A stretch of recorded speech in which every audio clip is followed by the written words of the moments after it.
Romanos capítulo 1, versículos 8 a 13, a Bíblia diz: primeiramente dou graças ao meu Deus, mediante Jesus Cristo, por todos vós, porque em todo o mundo é anunciada a vossa fé. Pois Deus, a quem sirvo em meu espírito, no evangelho do seu Filho, me é testemunha de como incessantemente faço menção de vós, pedindo sempre em minhas orações que, afinal, pela vontade de Deus, se me ofereça boa ocasião para ir ter convosco. Porque desejo muito ver-vos, para vos comunicar algum dom espiritual, a fim de que sejais fortalecidos. Isto é, para que juntamente convosco eu seja consolado em vós pela fé mútua, vossa e minha. E não quero que ignoreis, irmãos, que muitas vezes propus visitar-vos, mas até agora tenho sido impedido, para conseguir algum fruto entre vós, como também entre os demais gentios. Vamos orar, queridos? Senhor Deus, é uma bênção estar na tua casa nesta hora. Tu és o nosso amor, o dono da nossa vida, da nossa alma, aquele que estabelece os nossos destinos. E nesta manhã rogamos-te que abençoes a palavra desta hora, que nós cresçamos através dos vínculos com o teu Espírito, e que seja Ele, ó Deus, aquele que venha alimentar a nossa percepção, a nossa espiritualidade, nossa santidade nesta manhã. Nós ouçamos a voz que vem do céu. Oramos em nome de Jesus. Amém. Queridos, nós estamos falando de 4 sentimentos que Paulo tinha em relação à igreja, e nós estamos numa ideia de imitá-lo nesses sentimentos, de tudo aquilo que ele nos ensina através do seu coração. Já disse para você que esse texto, ao lado de 2 Timóteo capítulo 4, a partir do versículo 4, esse com aquele são os 2 textos mais sentimentais, talvez, do apóstolo Paulo. São textos onde ele expõe o seu coração, onde ele faz questão de deixar claro aquilo que ele está sentindo, né? Hoje, com esse evangelho que praticamente evita a todo custo qualquer tipo de sentimentalismo, esse texto bíblico é um confronto, chega a quase ser uma afronta, em dizer que um pregador, que um professor de escola bíblica dominical, que alguém que fala em nome da fé cristã, não pode expressar sentimentos. Paulo está sendo extremamente sentimental. E é interessante que ele vem traçando essa ideia do desejo de estar com os romanos, com os crentes romanos, um desejo que Paulo teve a vida inteira, e que só consegue concretizar preso, quando ele pede para ser julgado em Roma. E ele então é levado cativo, preso pelo governo romano, à cidade de Roma, e ali sim, ele vai ter contato finalmente, talvez com algum irmão daquela igreja, daqueles grupos espalhados em Roma.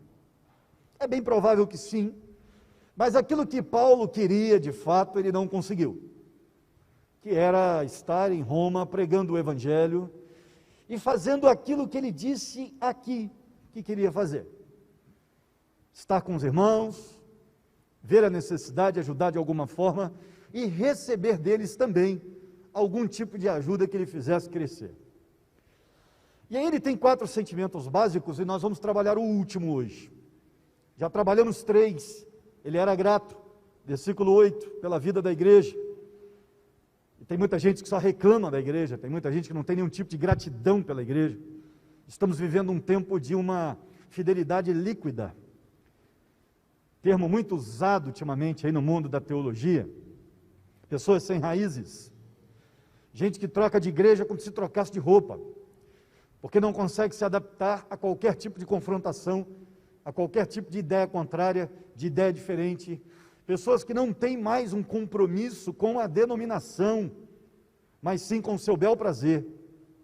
E aí nós estamos vivendo uma geração que procura aquilo que lhe agrada, simplesmente. Essa semana teve uma família que deixou a nossa igreja, e eu não estou chateado, tá certo? Não estou bravo. Gosto sempre de avisar isso, que a igreja tende a interpretar que o pastor está bravo. Não, o pastor não está bravo, eu só prego com ênfase, é diferente. Essa semana passada, eu procurei uma família que deu uma sumida, uma família que havia chegado para a nossa igreja, uma família que eu gosto muito, nós somos amigos. E aí entrei em contato com o irmão, ele falou, olha, eu estou voltando para a igreja anterior. Eu achei aquilo interessante. Ele falou para mim, pastor, não tem jeito, pastor, nós somos pentecostais, não tem jeito.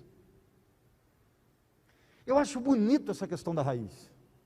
Acho isso interessante. A não ser, claro, quando você percebe que não dá mesmo. Você percebeu que a doutrina não cabe mais para você. Não dá mais. Aí tem que mudar mesmo. Mas o que não entra na minha cabeça é o camarada, por exemplo, mudar de igreja, porque aqui é mais pertinho, não preciso tirar o carro da garagem. Alguém que muda de igreja porque diz, eu gosto de pastor com cabelo, sabe? Eu vou mudar porque eu queria ser professor da IBD, eu não tive oportunidade. Ou seja, motivos secundários, terciários, pessoas que não têm nenhum tipo de raiz, gente que muda de igreja sem pensar em doutrina, isso me preocupa. Gente que muda de igreja e vai para uma igreja aprender e enfiar goela abaixo dos seus filhos, algo que não sustenta simplesmente por conta de comodidade ou por falta de bom tato com questões relacionais. Isso é muito triste.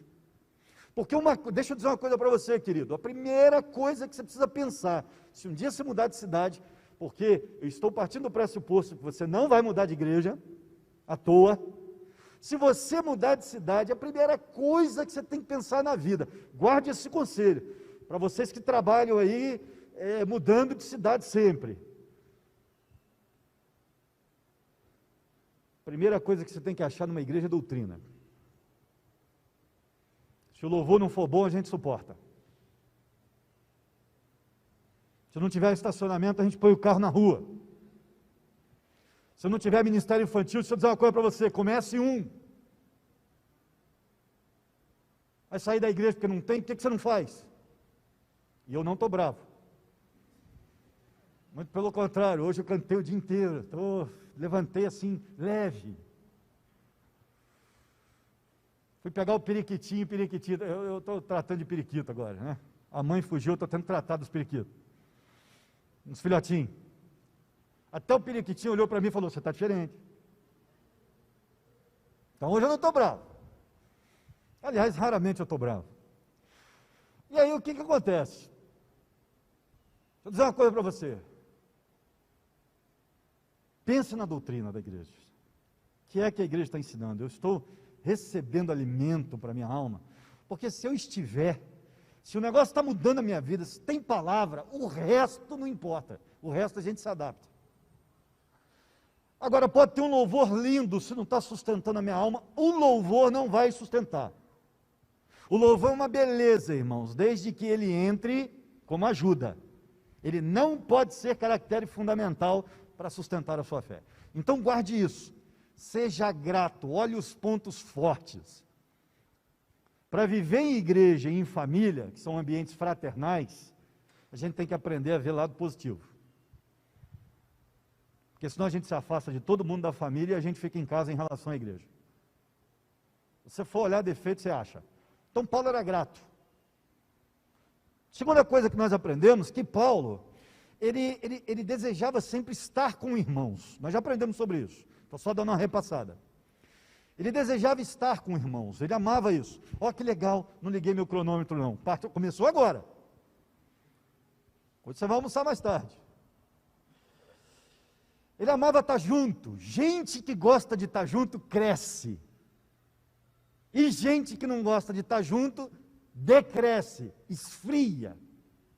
Então você tem que decidir o que você vai fazer da sua vida espiritual. Porque nós vivemos num tempo de crentes que são verdadeiros agentes secretos. De vez em quando alguém me dá um abraço, eu falo, e aí, novo aqui? Eu disse, não, pastor, estou aqui há 2 anos, não é possível. Tem 2 anos que eu estou aqui, pastor. Rapaz, onde você estava? Está certo que eu não enxergo de longe. Não, é porque eu chego depois que começa e antes que acabe eu vou embora. Olha, Gasparzinho. O negócio é invisível. Isso não sustenta ninguém. Sabe por quê? Vai precisar de ajuda. Você deve estar acompanhando aí no nosso grupo de intercessão, que o irmão Márcio está com a irmã Esmeralda no hospital. O irmão Márcio vem do Rio de Janeiro. O Carioca, a vida dele é um jornal, né? Ele dá notícia. E aí nós ficamos sabendo. Assim que tomou a vacina, deu uma piorada. Começaram a aparecer alguns casos de morte da vacina. Outras pessoas que estão ficando mal com a vacina. E olha que a vacina é uma dose mais fraca. Se um caso desse que morre com a vacina pegasse o vírus, estava morto. Mesmo. Rápido. Certo? Então, estão começando a aparecer casos aí graves. E tem caso de gente que toma vacina e está com Covid, não sabe. E esse é o caso mais grave, que aí o cara toma uma dose quase que cavalar, que ele já está, e ainda recebe, o vírus ainda recebe uma força, uma ajuda, negócio. E geralmente os especialistas estavam dizendo que essa é uma situação perigosa e que está acontecendo no país. O cara não sabe que ele está infectado. Tem camarada tomando vacina achando que é remédio, está com Covid e vai buscar a vacina. Não é remédio. E aí a Esmeralda, que é da saúde, foi obrigada a tomar a vacina. Tomou a vacina, não ficou bem. Inclusive hoje, nessa madrugada, ela foi entubada. O caso ainda não é grave, irmãos. É uma questão para evitar a piora. Tá certo? Deixar isso bem claro. Outra coisa sobre o Covid que você tem que saber: o fato de entubar não indica grande gravidade necessariamente. Tá certo? É que o médico estava me explicando quando eu peguei, que é o seguinte: o corpo, ele se convalesce lutando contra o vírus. Ele se exaure lutando contra o vírus. Então, muitas vezes o camarada está tão cansado, é tão difícil, ele precisa botar oxigênio para dentro. Então, entuba para dar uma força. Mas não quer dizer que o cara está tão mal. É só para evitar que fique muitas vezes. E o Márcio entrou em contato, colocou lá no grupo, orem por nós, estamos estudando de oração. Eu entrei em contato com ele hoje, falei, rapaz, onde você está? Ele falou, pastor, estou no hospital, estou saindo de casa. Falei, na parte da tarde eu tenho um almoço com a família, mas na parte da tarde eu quero passar e orar com você. Já chamei o Clécio, nós iremos juntos. Irmão Josias esteve quinta-feira comigo aqui na igreja. Só, pastor, meu pai está ruim. Eu falei, vem cá à igreja, que a gente ia tomar um café em algum lugar, mas não deu. Eu falei, vem cá então à igreja, vamos orar junto aqui. Oramos com ele, Clécio e eu. O pai dele faleceu essa madrugada. Vou visitá-lo agora à tarde também, orar com ele, ver como ele está. O enterro é agora às 10. E com complicações com a Covid, então ninguém pode, não tem velório.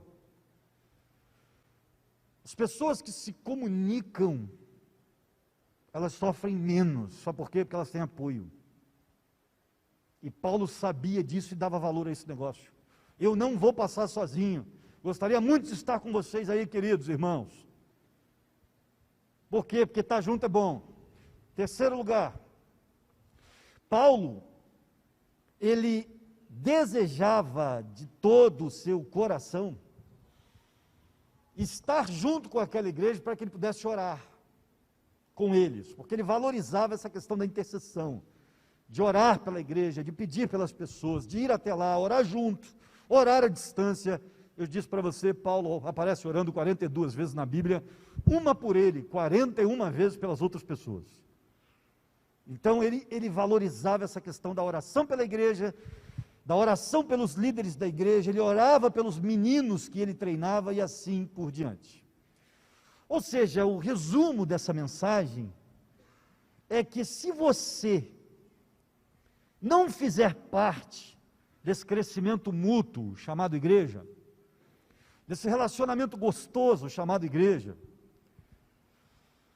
de uma maneira presente, dando e recebendo, você só vai participar de um elemento, de um evento no final de semana.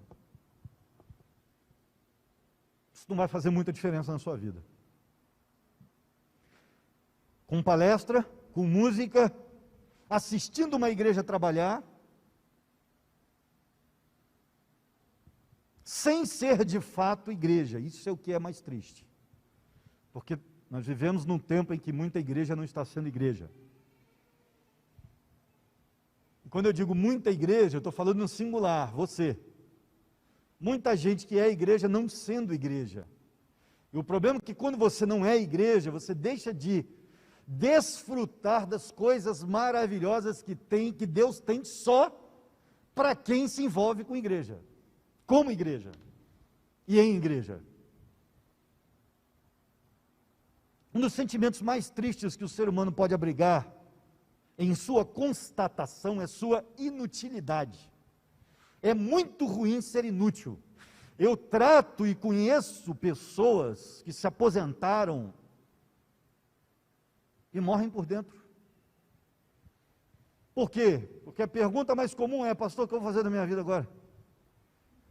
Levantar todo dia, molhar a planta, dar comida para o cachorro, e aí? Só isso? Preciso ser útil, pastor. E a gente começa a trabalhar isso com esses velhinhos lindos, igual a Israel. Gente, mas ainda tem muita coisa para fazer, muita lenha para queimar. Eu gosto de brincar com Israel, cara. É que Israel, você pode falar o que você quiser, você brinca, ele não fica triste, ele não fica magoado, é de boa, né? Essa cabecinha branquinha, mas só tem 50 anos, irmãos. Aí, 50 aí? 54 anos. Que coisa linda. Eu vou fazer 44, estou mais velho que ele, na minha situação.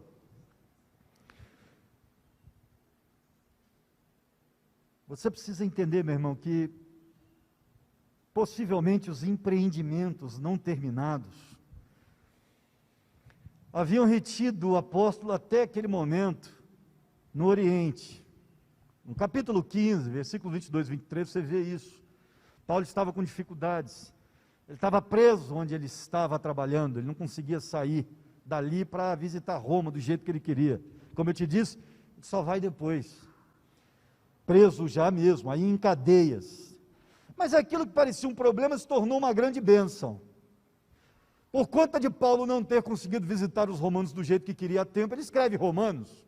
E automaticamente nós temos essa carta hoje, que é uma bênção na nossa vida, uma das principais cartas do Novo Testamento.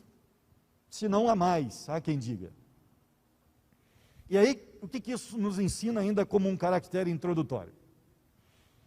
Primeiro, que quando o nosso desejo não é realizado no reino de Deus, provavelmente há algo que Deus deseja fazer e que é maior do que nós mesmos. Beleza? Pegou isso? O reino de Deus tem muito disso. Às vezes nós queremos, mas Deus diz: não vai. Porque eu tenho algo maior para vocês. Nós temos um casal aqui, jovem, que ele é militar, está ali, ó, Matias e a esposa. Dá um tchauzinho aí. Esse casal está na iminência de deixar Taubaté. Esse casal ama essa igreja. Isabela fez seminário aí, já algumas matérias. Achei até que ela não ia aguentar. Ótima aluna. Matias é estudioso, gosta. Eles amaram a igreja aqui, pelo que eu estou sabendo, né? Amaram a igreja. Mas o Matias é militar. E aqui tem esse negócio. Passa 2 anos em Taubaté, 3, 4. Aí tem que ser levado para Mato Grosso, Rio de Janeiro. Eles estão esperando definição para a vida deles. Aí você começa a pensar assim, né? O casal está tão bem aqui, tão bem adaptado, se desenvolvendo. A Isabela é nova convertida, se converteu com a gente aqui. O Senhor vai tirar o pessoal daqui, Deus, agora. Pessoal que gosta de estudar, gosta de trabalhar. Eu preciso desse pessoal aí. Mas aí, de repente, Deus tira daqui, leva lá para o Rio de Janeiro. Eles vão morar na Chatuba. Quem conhece, não precisa falar mais nada. De repente, por conta de... Não vai não, né, Matias? Cada igreja pequena, e que o conhecimento que eles estão absorvendo aqui conosco vai ser de fundamental base para eles começarem a ajudar uma igreja menor. Não estou dizendo que é isso que vai acontecer, não estou profetizando, tá certo? Mas eu estou dizendo que assim, eu já vivi tempo demais no Evangelho para saber que essas coisas acontecem. E eu já vivi tempo demais no Evangelho, na PIB de Taubaté, para saber que a gente dobra o joelho, pede alguém com uma determinada especialização e de repente a pessoa entra pelo portão, que veio de outro lugar também. Porque quando a nossa vontade não é estabelecida, é porque muitas vezes Deus está fazendo algo maior. E quando nossos sonhos não são cumpridos, se nós queremos fazer vontade de Deus, muitas vezes é porque nós estamos ajudando Deus nos sonhos da igreja. Porque é até teologicamente complicado falar que Deus sonha. Deus tem sonhos? Sonhar com as coisas? É meio complicado. Jesus sonhou, enquanto esteve aqui na terra, como homem: edificarei a minha igreja. Isso é futuro. E as portas do inferno não prevalecerão contra ela. Isso é futuro. E o sonho de Jesus está sendo realizado aqui hoje. A igreja impoluta marcha sobre a face da terra. E nós muitas vezes estamos ajudando Jesus a cumprir o seu sonho. Aquilo que ele sonhou lá atrás. Bem, o que a gente aprende em último lugar com o apóstolo Paulo? Vamos lá? Vamos aprender a última lição? Dá uma olhadinha nos versículos 11 e 13 aí de Romanos 1. Finalmente, se arrume aí no banco. Você ainda tem mais 20 minutos para aguentar a dureza desse banco. A Bíblia diz o seguinte: porque desejo muito ver-vos para vos comunicar algum dom espiritual, a fim de que sejais fortalecidos, isto é, para que juntamente convosco eu seja consolado em vós pela fé mútua, vossa e minha. E não quero que ignoreis, irmãos, que muitas vezes propus visitar-vos, mas até agora tenho sido impedido, para conseguir algum fruto entre vós, como também entre os demais gentios. Em quarto e último lugar, Paulo desejava estabelecer uma relação de reciprocidade espiritual com aquela igreja. Guardou isso aí? Você que gosta de anotar? Reciprocidade espiritual. Você já ouviu falar nisso? Isso é um elemento muito simples. Quando você se converte, você recebe um dom espiritual ou mais. A Bíblia diz que pelo menos um dom espiritual, quando você se converte de verdade, estou falando de coisa do coração, não é levantar a mão e ir à frente, isso aí é outra coisa. Isso aí pode ser um sinal de conversão, mas não necessariamente significa que é, ou que seja. Mas quando você entrega o seu coração mesmo para Deus ser o rei da sua vida, você recebe pelo menos um dom espiritual. Pastor, onde está isso na Bíblia? A Bíblia diz que o Espírito Santo dá a cada um como lhe convém. Então todo mundo tem pelo menos alguma coisa. Falando de dons espirituais, a Bíblia diz que o Espírito Santo dá a cada um conforme ele deseja. Então você tem pelo menos um dom espiritual. Pastor, mas como é que é isso? Eu toco no louvor, serve? Não. Eu canto, serve? Também não. Pastor, eu pinto? Também não é pintura. Vou te dar a lista dos 25 dons espirituais que nós encontramos na Bíblia. Mas se você está fazendo um instituto bíblico, se não está, ainda dá tempo de fazer a matrícula, você vai estudar os 25, você vai fazer testes de dons espirituais, porque aqui na igreja, nós dividimos a igreja através dos dons espirituais, nós não temos departamentos. nós temos ministérios. E as pessoas são orientadas, não obrigadas, jamais, orientadas a se encaminharem para os ministérios que elas possam servir conforme os dons espirituais que têm. Porque nós entendemos que você recebeu uma capacitação sobrenatural de Deus para servir em algum lugar. Quando você encontra esse lugar que Deus deseja que você esteja, você vai servir melhor. E com isso a igreja trabalha melhor. As engrenagens ficam muito mais lubrificadas para que a gente possa trabalhar, há menos atrito. Como é que a gente faz esse mapeamento? Através do Instituto Bíblico da Igreja. Nós temos um banco de dados onde eu jogo lá todas as informações sobre dons espirituais. Então, quando nós vamos montar um ministério, por exemplo, por que quando eu fui montar a equipe que está trabalhando pelo desenvolvimento do Colégio Batista, eu chamei a Rô para participar? Dá um tchau aí, Rô. Porque está na informação da Rô, desde quando ela chegou para a igreja, que eu busco informações, que a Rô gosta de trabalhar nas partes administrativas. O dom da Rô é da administração. E eu sabia disso. Eu sabia que a Ítala tinha o dom do ensino. Sabia disso. Sabia que a Bruna era professora. Sabia disso.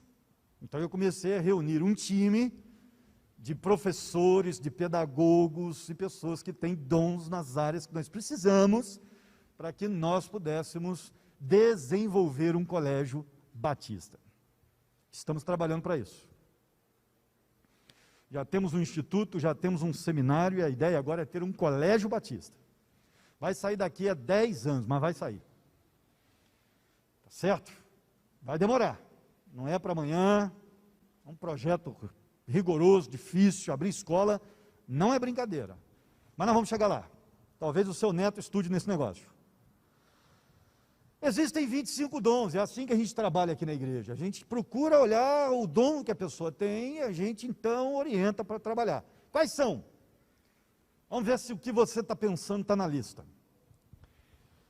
O dom do apóstolo é o primeiro, geralmente, que aparece nas listas do Novo Testamento, e nós vamos ter aqui uma junção de 5 listas de dons do Novo Testamento, certo? O dom do apóstolo, nós batistas não cremos que esse dom seja contemporâneo, é o único dos 24 que eu, como pastor, não acredito ser contemporâneo. Por quê? Aí eu já não posso mais dizer que os outros 24, em todos os outros 24, todos os batistas acreditam. Não.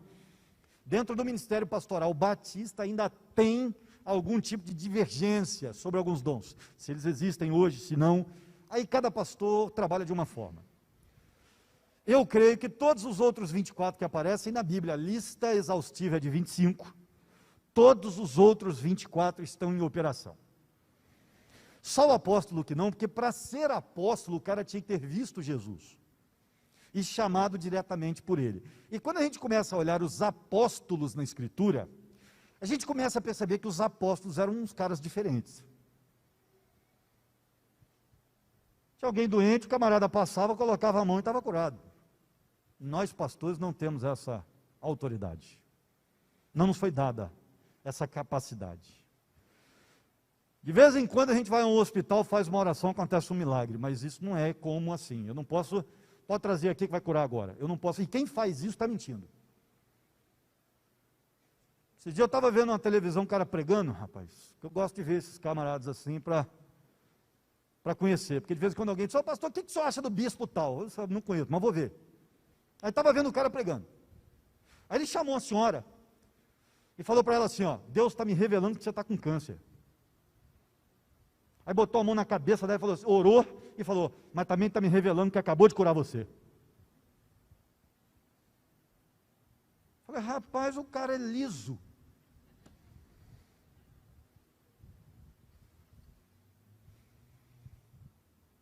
Como é que você vai comprovar isso? Nunca na vida, não tem comprovação. Aí se apareceu o câncer 4 dias depois, aí vai falar o seguinte, ó, você foi curado, mas você não teve fé. Ou seja, a culpa é sempre do outro, não é nunca dele. Muito interessante. Falei, rapaz, não quero nem ver esse pessoal na hora do juízo. Os caras brincam com coisa séria. Então, um apóstolo é um ser diferente. O cara passar e a sombra dele curar, é um negócio diferente. Mas os demais, os outros 24 estão na lista. Então, vamos lá, rapidinho. Vai ser assim, tipo ataque da seleção brasileira. O negócio vai ser rápido. Tá certo? Profecia, também conhecido como pregação. Pastor, missionário, mestre, dom de sabedoria, ensino. Sabedoria está ligada a aconselhamento. Ensino, mestre e ensino são diferentes. O ensino é básico, o mestre é o professor dos professores. Ensino, exortação, socorro, é aquele cara que você procura na madrugada quando seu carro quebra às 4 da manhã ali na Dutra. É o cara que vai socorrer você. Tem gente que tem dom para isso. Tem gente que você liga, o cara fala assim, dá para esperar amanhecer? 10, pobreza voluntária. Paulo fala disso, ainda que eu tivesse o dom de dar tudo que tenho. Então é a pessoa que se empobrece, que tira de si para abençoar as outras pessoas e o reino. Cura, dom da cura, línguas, que não é só idiomático, não dá para fazer essa forçação de barra. 1 Coríntios, Atos 2 é idiomático, 1 Coríntios 14 não é. Então traduz lá que você vai ver que não dá, lá é dom de línguas mesmo.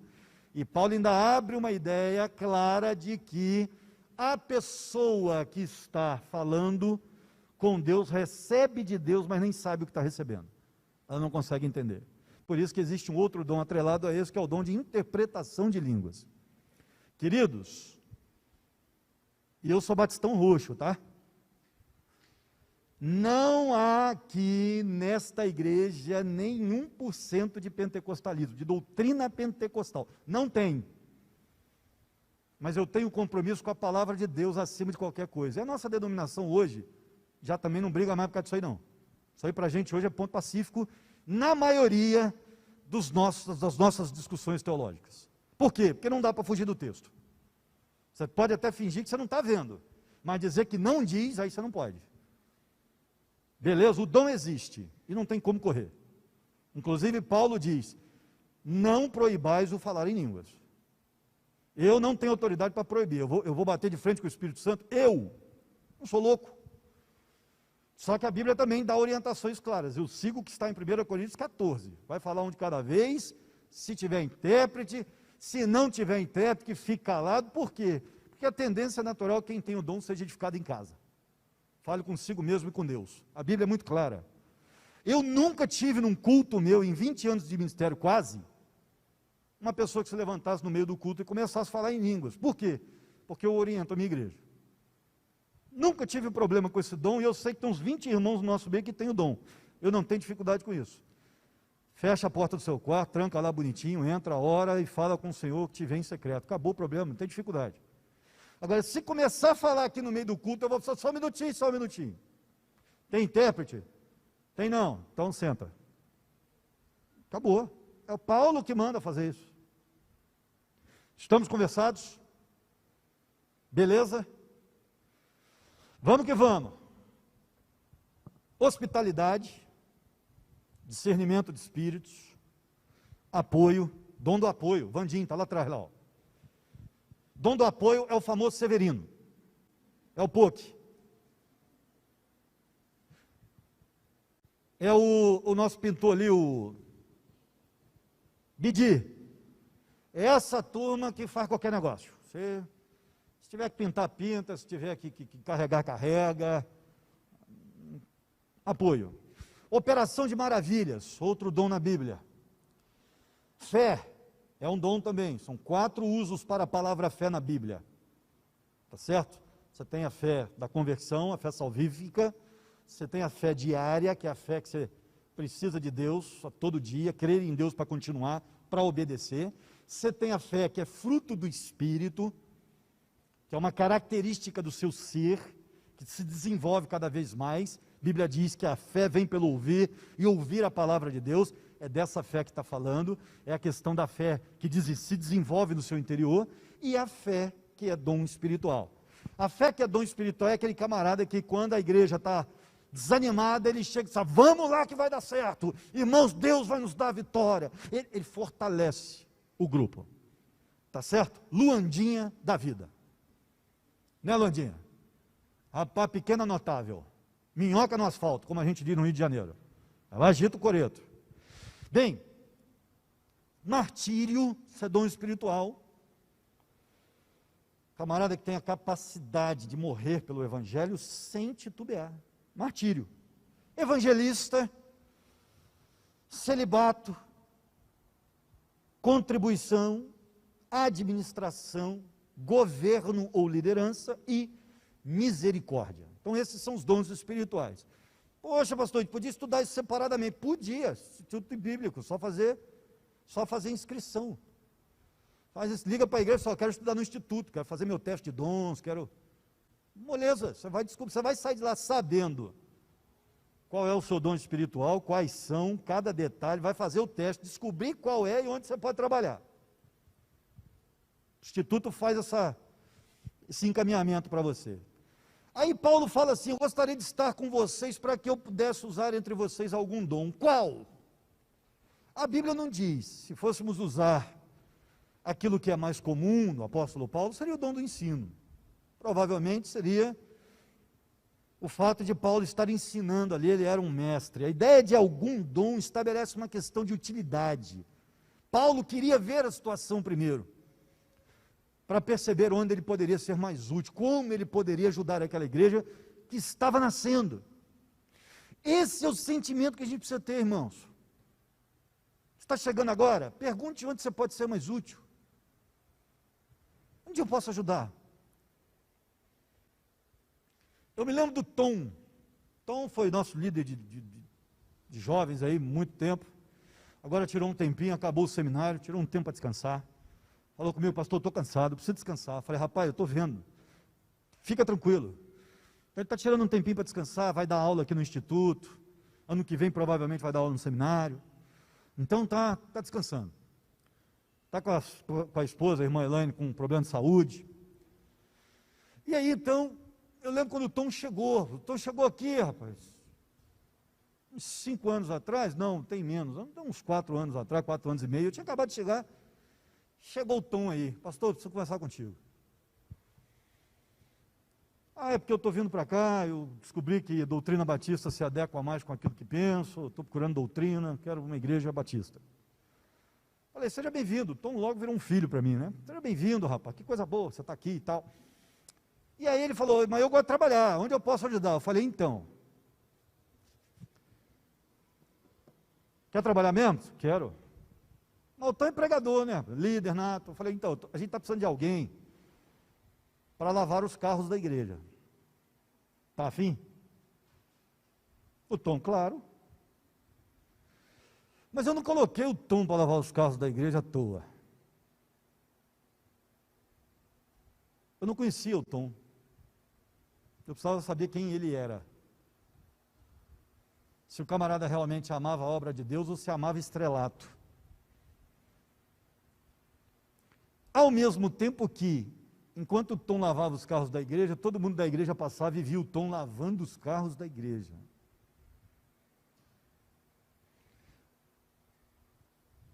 E o pessoal começou a perceber a seriedade do garoto, a humildade dele, e são características importantes para quem deseja ser pastor. E dos carros, ele não ficou muito tempo nos carros, ficou lavando os carros aí uns 3 meses. Dos carros, o Tom começou a estudar. Eu me lembro na época que era muita dificuldade, a gente já contou esse testemunho aqui. O Tom não tinha condições de pagar o seminário. Eu fui à casa de um irmão de Poças aqui da igreja e falei: olha, preciso pedir um negócio para vocês. Queria pedir a vocês para adotarem um seminarista. O seminário estava no começo, a gente não tinha condições de dar bolsa para o Tom. A gente não sabia como é que ia ser, a gente ia conseguir pagar os professores. E o irmão falou: pastor, agora, inclusive esse irmão pagou o seminário todo do Tom, o casal, e o casal hoje paga de mais 2 seminaristas. Eles amaram a ideia de ajudar um servo de Deus se formar, né? E o Tom está aí hoje, esperando, dá uma descansada, daqui uns dias é pastor, daqui uns dias vai ser líder aí, denominacional, vai se desenvolver, vai pastorear a igreja, ou vai me ajudar aqui, aí é com ele e Deus. Bem, o que eu estou querendo dizer para você? Foi muito legal ver aquele garoto chegando aqui, querendo ir para o seminário, mas sendo útil, com humildade, onde nós mais precisávamos. E hoje é um líder estabelecido. Esse era o sentimento de Paulo. Estou indo para aí para ajudar, não simplesmente porque eu sou apóstolo, não simplesmente porque eu sou um mestre. Não, eu estou indo aí para ver o que vocês precisam. Esse é um sentimento que a gente precisa ter, irmãos. O que vocês precisam? Estamos aí para ajudar, eu não sou apóstolo simplesmente, sou servo de Deus. Então primeiro eu vou ver onde eu posso servir. Por isso que eu tenho vontade de estar aí com vocês. Que humildade. Nós estamos falando do apóstolo Paulo. O apóstolo Paulo poderia mandar uma comitiva na frente, não poderia? Mandava Timóteo, Silvano. Ó, vocês vão à frente, preparem tudo, tá? Eu só vou dar a palestra inicial se nós tivermos pelo menos 150 pessoas no auditório. Preparem minhas toalhinhas para o rosto, depois eu vou jogar algumas para ver se cura algumas pessoas. E eu quero comer um bom bife no almoço. Não foi isso que aconteceu. Estou indo para aí para ver o que eu posso ajudar vocês. Isso é bonito. Paulo fala de fortalecer e confirmar aqueles irmãos. Esse é o projeto da igreja, irmãos. Eu ajudo você, mesmo fazendo isso há mais de 40 minutos, você me ajuda. E você também ajuda esse irmão que está aí do seu lado. Dá uma olhadinha para ele aí, dá uma olhadinha na latinha dele, é seu irmão. Dá uma olhadinha para ele. Você tem que entender isso aí, que você vai ajudar esse irmão, ele vai precisar de você, você vai precisar dele. Isso é igreja. Esses dias eu estava aqui caidinho, rapaz. Poxa vida, comecei a lembrar de umas coisas, né?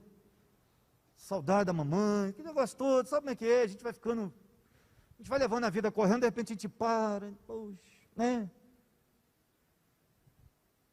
Aí vim para o culto quarta-feira, chegou a irmã Ione.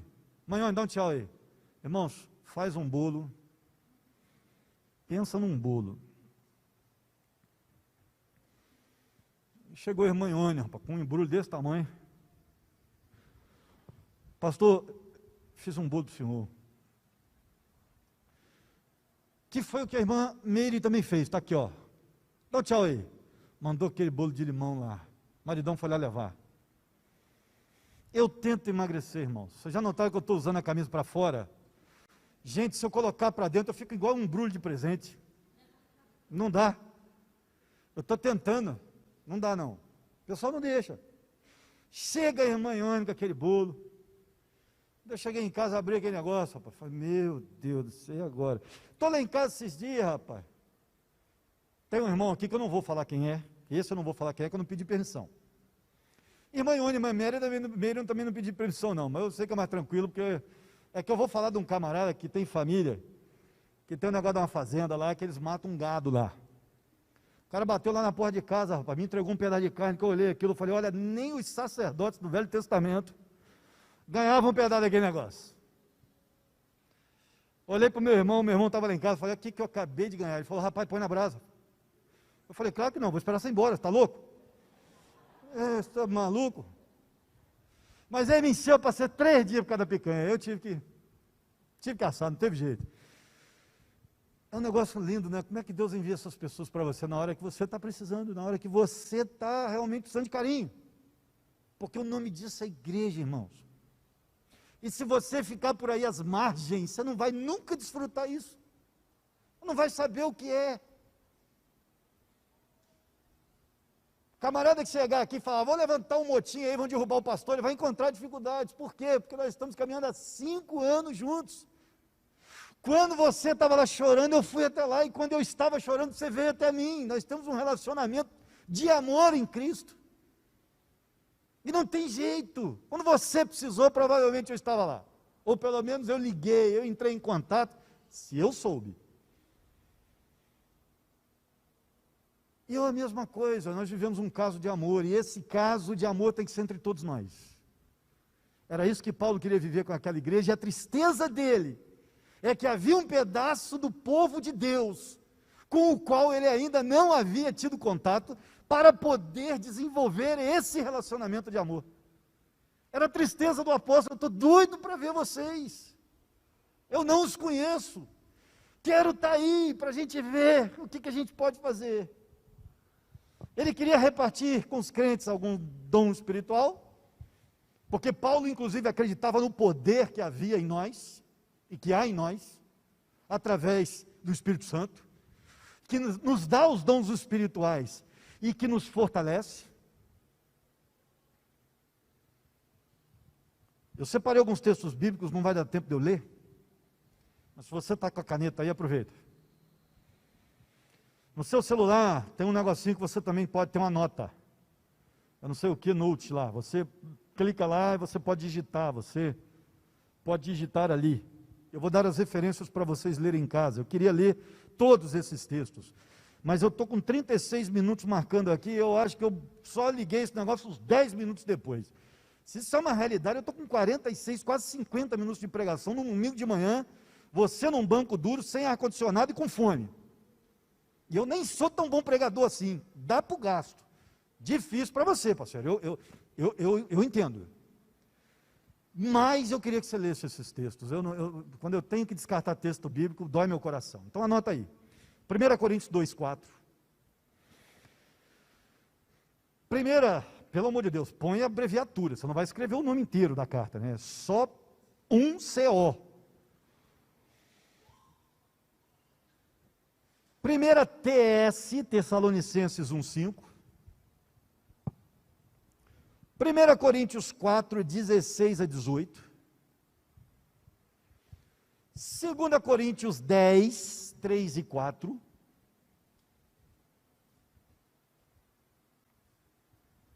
É só isso. Eu queria que você lesse esses textos bíblicos em casa pensando o seguinte: eu quero perceber aqui nesses textos bíblicos, já vou repetir, tá? Fica tranquilo, vou repetir para você. Vou dar uma última passada. Eu quero ver nesses textos bíblicos o poder do Espírito Santo que há no crente para que o crente abençoe uma outra pessoa. Esses textos falam disso, de pessoas sendo usadas poderosamente nas mãos de Deus para cuidarem de outras pessoas, das necessidades de outras pessoas. E você vai ver como é que Deus usa a gente para abençoar a gente, quando nós nos colocamos à disposição de Deus. Então, repetindo para você rapidinho, eu esqueci de um, sabia, Colossenses 1,29 foi o que faltou. Colossenses 1,29, 1 Coríntios 2,4, 1 Tessalonicenses 1,5, 1 Coríntios 4, 16 a 18, 2 Coríntios 10, 3 e 4. Quando um crente obediente decide fazer a parte que lhe cabe para abençoar o corpo de Cristo, pelo poder do Espírito Santo, ele se torna a ferramenta humana mais poderosa que existe neste planeta. Guardou isso? Vou repetir a frase. Quando um crente obediente decide fazer a parte que lhe cabe para abençoar o corpo de Cristo, pelo poder do Espírito Santo, ele se torna a ferramenta humana mais poderosa que existe na face desta terra. Nunca se esqueça disso. Você pode ser uma bênção na vida do seu irmão, e o seu irmão pode ser uma bênção na sua vida. Não viva no ostracismo espiritual. Isso não é bom para você. Se relacione, tenha contato, faça pedidos de oração, ore por pessoas, pergunte como é que as pessoas estão, pergunte se elas precisam de ajuda, divida um pouco da sua vida, saia daquele apartamento. Pastor, em tempos de pandemia? Porque nos tempos de sofrimento, de dor, de doença, de morte, é que as pessoas precisam mais. Então a vida é essa mesmo, a gente corre risco, para que você seja ajudado. Eu não conheço um pastor que ainda não tenha pegado Covid, eu acho. Porque nós não vamos ficar em casa enquanto o nosso povo está doente na rua, está precisando de ajuda, está precisando de aconselhamento, está precisando porque está com ansiedade, está com medo. E a gente em casa? A gente não vai ficar em casa. A gente vai cuidar do nosso povo. Faça o mesmo. Quero orar com você. Engraçado que Paulo disse: eu quero encontrar algum fruto espiritual aí com vocês. Quero encontrar alguma coisa que sirva para mim. É o apóstolo Paulo. Uma igreja de novos convertidos, e Paulo estava querendo ver o que eles poderiam fazer por ele também. Ajudá-lo a crescer. Nós precisamos ter essa humildade. Nós não somos autossuficientes. Vamos orar? Senhor, muito obrigado. Obrigado por tudo aquilo que pudemos ouvir aqui. E que a noite também seja para nós um banquete espiritual. Que nós sejamos igreja cada vez mais unidos, fortalecidos, estabelecidos, ó Deus, na verdade. Que essa doutrina nunca nos falte, que Tu continues levantando pessoas que preguem o Evangelho neste país, nos púlpitos das nossas igrejas, com seriedade, com temor e tremor. Obrigado por esta palavra unificadora, cheia de unidade, cheia de resiliência e de sentimento. E que nós, ó Deus, possamos ser úteis, desenvoltos no amor mútuo. Que possamos aconselhar uns aos outros, amar uns aos outros, suportar uns aos outros, carregar os fardos uns dos outros. Estejamos unidos nesta causa chamada de Evangelho. Nós oramos. Abençoe a nossa unidade, nossa comunhão, nosso amor fraternal, nossa dependência, nossa coexistência. Que estejamos, ó Deus, recebendo os substratos da unidade do Teu Espírito, dos vínculos do Teu Espírito, para a nossa fé diária. Pedimos isso. Sabemos que dependemos uns dos outros e precisamos uns dos outros, e por isso oramos. Em nome de Jesus de Nazaré. Amém.